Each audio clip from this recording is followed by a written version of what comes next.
Guys, welcome back to my channel. This is chapter 28, my two first loves. This is the Harris boy. I'll be in a hurry today. The next few weeks after my arrest were hell. In the halls, people looked at me sideways and whispered behind my back. At lunch, open seats suddenly became reserved. Even the cheer team kept a formal distance from me, communicating as much as necessary for our routines. But when they circled together afterwards, chatting happily, it was clear I wasn't invited. As everyone packed up their stuff, I sat alone in the bleachers. The bleachers rattled as someone walked up to me. I turned to see Noah sitting down beside me. Taking a moment to yourself?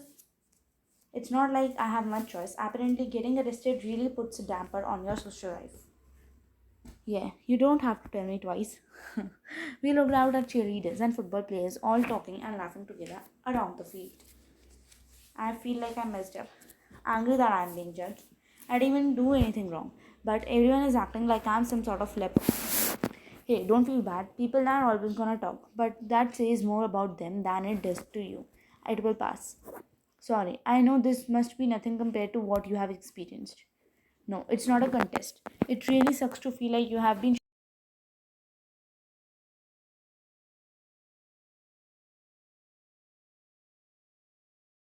react when you got in trouble. It's a long story. My dad hasn't been around in years, but even when he was, he never really understood me. There was a sadness in Long's eyes, and for just a second, I glimpsed the sensitive boy beneath the hardened shell that he always put on. My dad, do you really want to hear this? You can always talk to me. No, I'm so sorry. You don't have to talk about it. It's all good. Water on the bridge. But anyway, I didn't come here to talk about myself. I just want you to know you are not alone. The good news about getting in the trouble is that you'll find out who really cares about you. He nudged my shoulder with his, flashing me a half smile. The way he looked at me felt like a hot fire I'd missed, the cold silence of everyone else. I'm really glad I have got you in the life now. Same here. I won't forget that you were nice to me when no one else was. If I wasn't grounded, I had definitely spent more time with you. Hey, better to be grounded than in juvie. We'll find a around. Suddenly, I remembered sitting in jail cell and hearing the cop's suspicion of the Harris kid. Was not joking, or was he still involved in crime? Was I going to stray even further off the path if I kept hanging out with him? The worry must have shown in my face because Noah's expression became serious. You're right.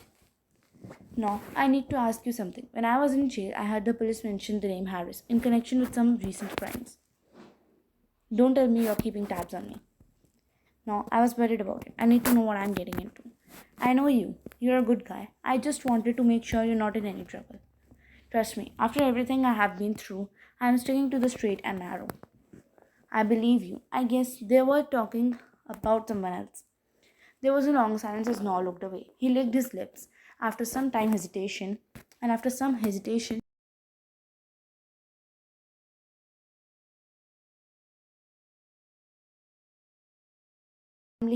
he sighed, leaning back against the bleachers.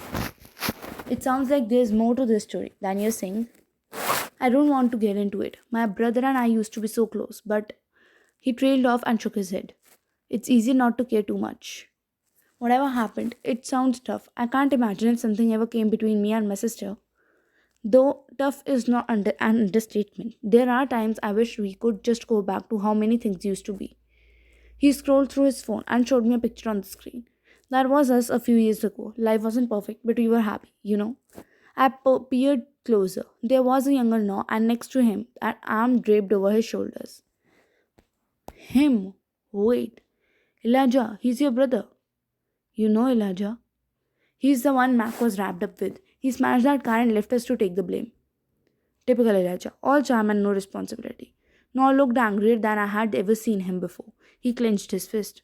Listen, it's one thing for Elijah to mess up with my life, but yours, I'm not letting that happen.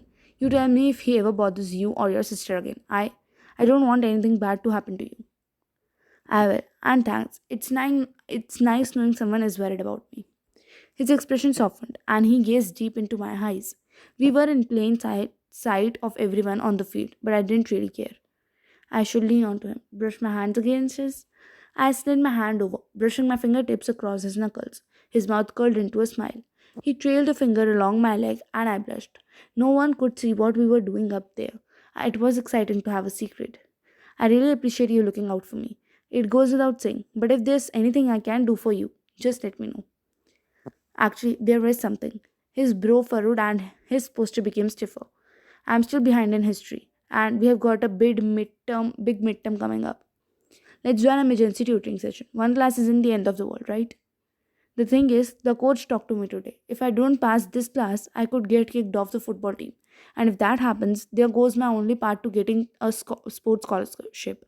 And with that, my best shot at going to the college. Say no more, tutoring session.